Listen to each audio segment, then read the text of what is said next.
Hi class, so we are back with yet another class. Today I'll be explaining about sentence construction and reconstruction, meaning how to complete a sentence or how to reform a sentence, alright?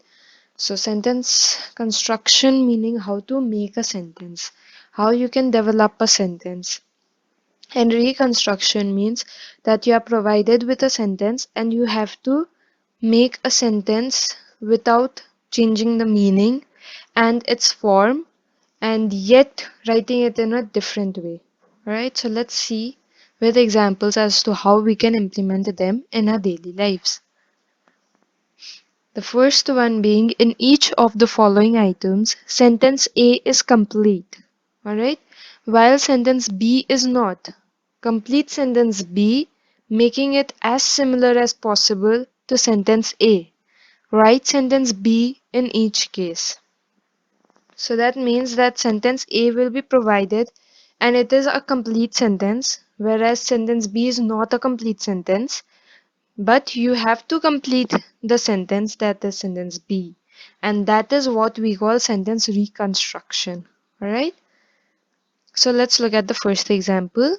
Number A, the sentence A. If you solve more puzzles, you will become more intelligent. So this is a complete sentence. But as you see, sentence B is not a complete sentence as it has just two words, the more. And then there's a long blank for you to complete the sentence. So what can be the correct answer? Look.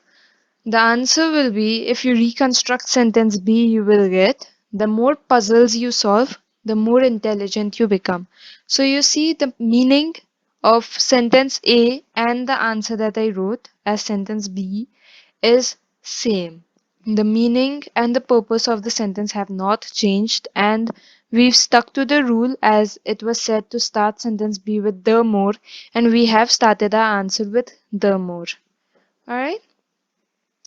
Sentence A is the hall must not be opened without permission, and sentence B says on no account.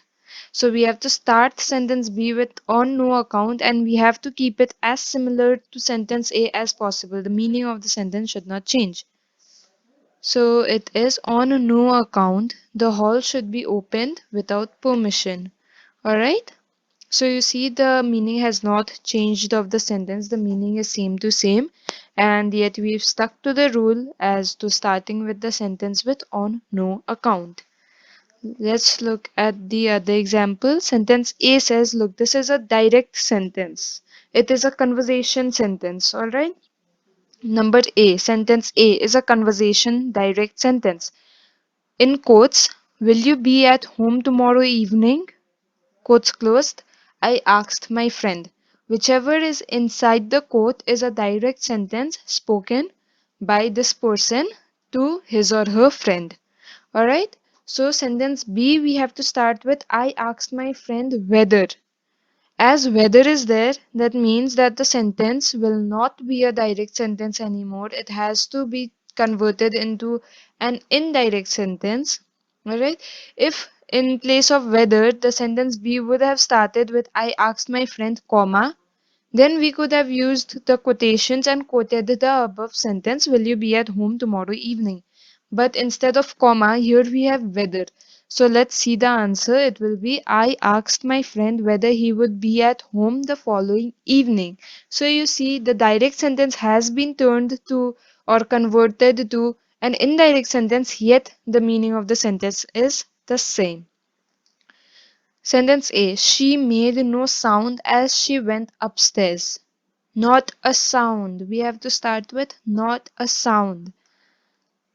So not a sound was made by her as she went upstairs. So you see, she made no sound as she went upstairs and not a sound was made by her as she went upstairs. Both the sentence meaning is absolutely same. So, and we've stuck to the rule, not a sound we had to start the sentence with. And so let's go to the next sentence. Somebody will blame me for the problem. So there's just one word in sentence B that is I. So how can we form a sentence with I? Let's look. I will be blamed by somebody for the problems. So you see, somebody will blame me for the problems and I will be blamed by somebody for the problems. Same meaning but different sentences.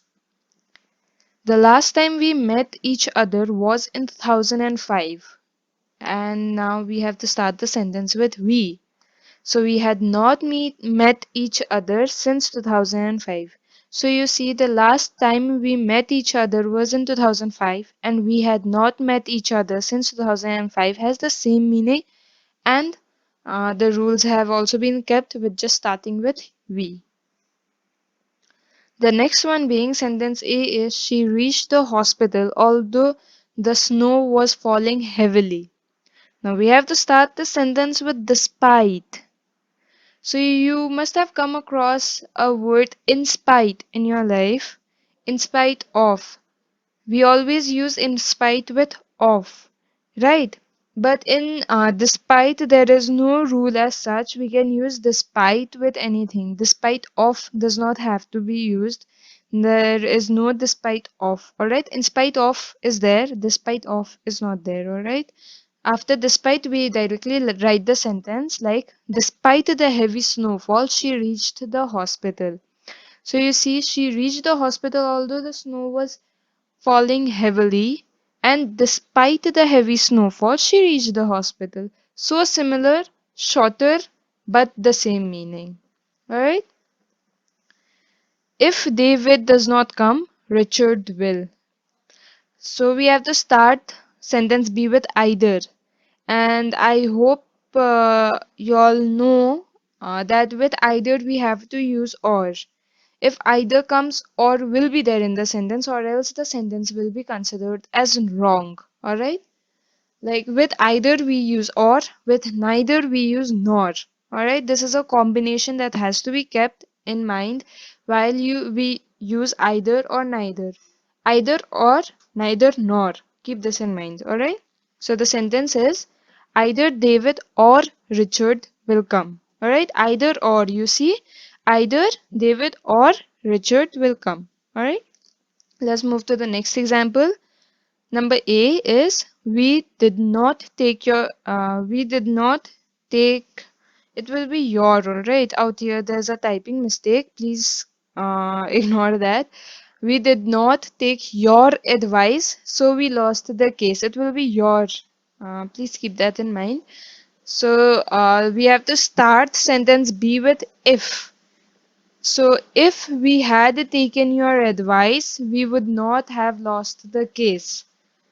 So if we had taken your advice, we would not have lost the case will be the answer, alright? So this sentence have become a little long, but the meaning of the sentence is same. And we have started with if, alright? We did not take your advice, so we lost the case. If we had taken your advice, we would not have lost the case. Let's move to the next example. I did not break the rules of tennis any time. And we have to start sentence B with at no time. Okay? So let's look what it will be. At no time did I break the rules of tennis. Okay? I did not break the rules of tennis anytime. At no time did I break the rules of tennis. Now, number 11, that is the last for this sentence reconstruction thing. So let's look at sentence A. It was fortunate that somebody saw the child in the market. So we have to start sentence B with the child. The child was fortunate that somebody saw him in the market. So you see similar meaning. The meaning of the sentence has not changed and we have started the sentence with the child. So in sentence reconstruction, a sentence will be given to you and in sentence B, one word, two word or three words will be assigned to you with which you have to start. Alright, or sometimes also the ending words are given and you have to form your sentence in such a way that the meaning of the sentence does not change, the words also do not change much, and yet you successfully reconstruct your sentence. Alright. Fill in the blanks with a suitable word. Do not write the sentence. This is very helpful for sentence construction, not reconstruction, construction. Because there are some words that skip our mind, and which is why we tend to make errors in our grammar while speaking or while writing. Alright, so these words will help you in constructing good sentences and valuable sentences, and I hope your errors will reduce or mistakes will reduce a lot after implementing these. Alright, let's start. My father provided me dash all my needs. Let's look at the answers also. The first one is with. My father provided me with all my needs. Alright.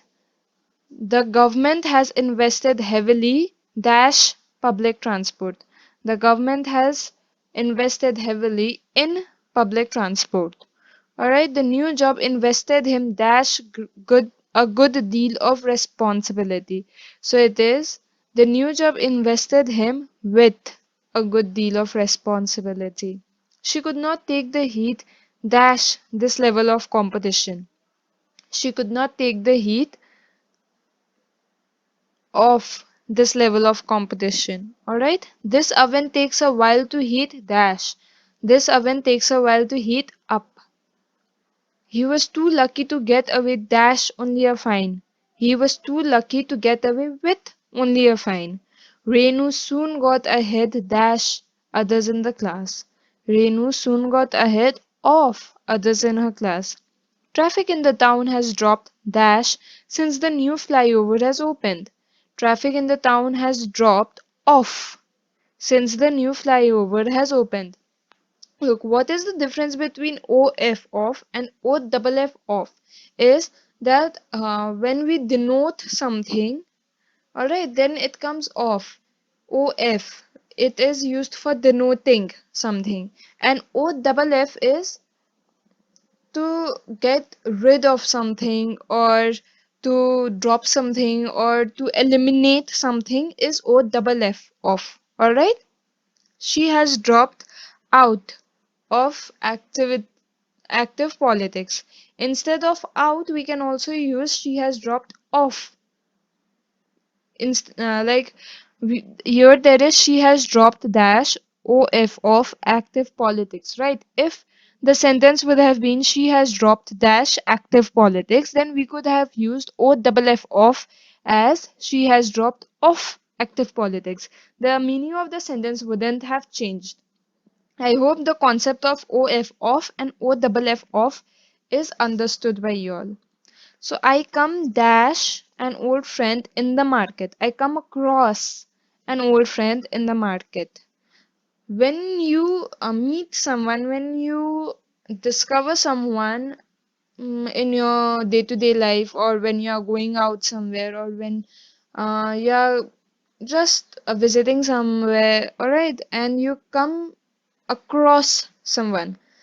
Every time I met this one can be correct. I met. Or instead we can say I came across so and so person. Alright, I met Reena in the market. I came across Reena in the market. I met my school teacher in the train. I came across my school teacher in the train. Alright? It's the same meaning, yet two different types of words. Alright. Number 11 comes, he never came around dash her way of thinking. He never came around to her way of thinking. Right? I hope the concepts here are clear. Now let's move to the next thing. That is fill in the blanks in the passage given below with the appropriate form of the verb given in brackets. Do not write the passage but write the verbs in the correct order. We don't have to repeatedly write the passage, we just have to number it correctly uh, with the answer we think is correct. Let's look at the passage first. Much of the northeast India dash in brackets it is continue. So that's a hint for us to be organic, full stop. The hilly terrain, comma, and a good rainfall dash, that's number 2. Support is in bracket, the growth of organic agriculture. A variety of organic crops dash, number 3.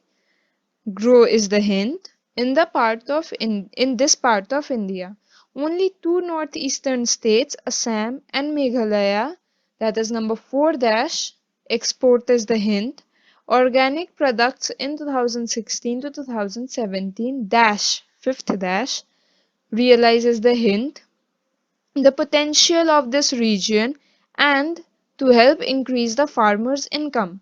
The central government, sixth dash, take is the hint, various initiatives to develop the Northeast as an organic agricultural hub. The Ministry of Development of Northeastern Region, seventh dash, set is the hint, up the mission organic farming Northeast dash ninth dash 8th dash, develop traditional ways of organic cultivation. The Ministry of Agriculture, ninth dash, launches the hint, the scheme Mission Organic Value Chain Development, in which rupees 115 crores, 10th dash, allocates the hint, to link farmers of Northeast to the consumers and to support the access and availability of organic inputs.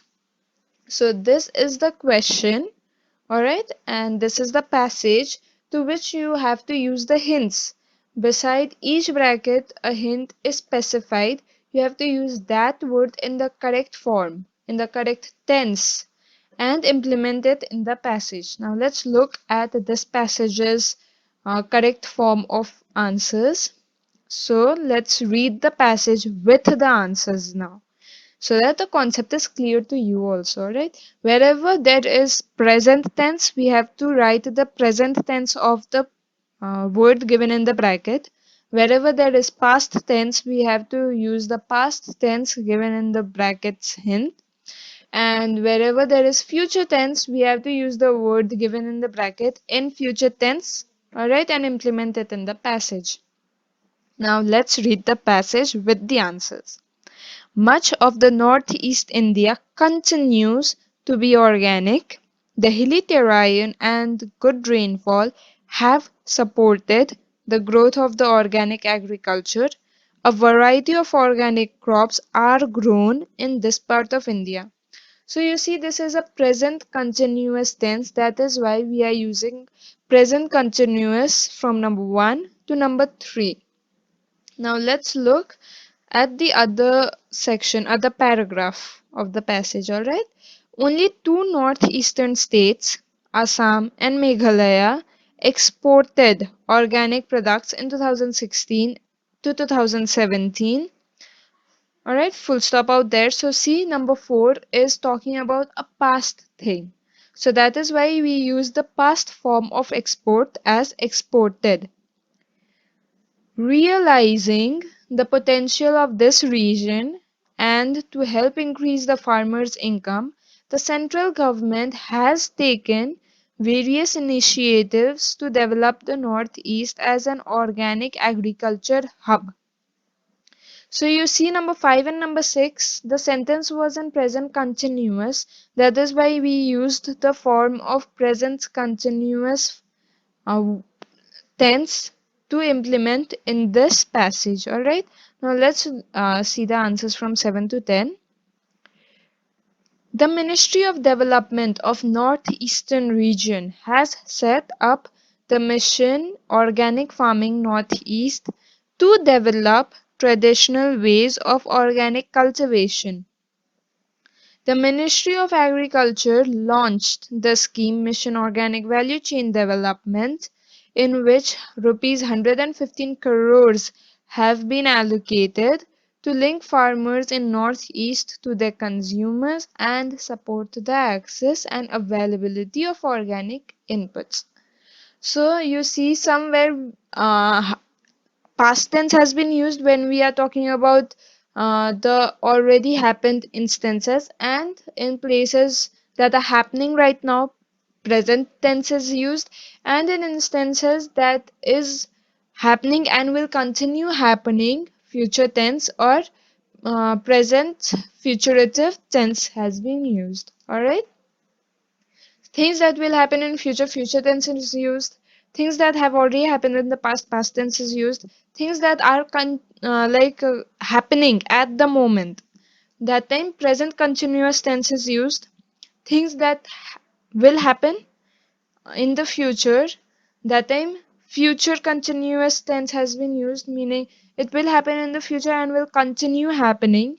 And in places where something is happening right now at the moment and it will continue happening for an indefinite time period, there we've used present futurative tense. All right, so I hope the tenses out here has become clear in your minds. But yet, if you have any doubts, any complaints, any suggestions, you are free to contact me. Anyone who is viewing the video and wants to join the classes can get in touch with me. My mail ID has been mentioned in the description below. You can mail me there, and if there will be any seats available for your instant classes, then you will be assigned instantly, or else the next month's batch will be assigned to you. Thank you for tuning in. Now, hope to see you all in the next class. Thank you.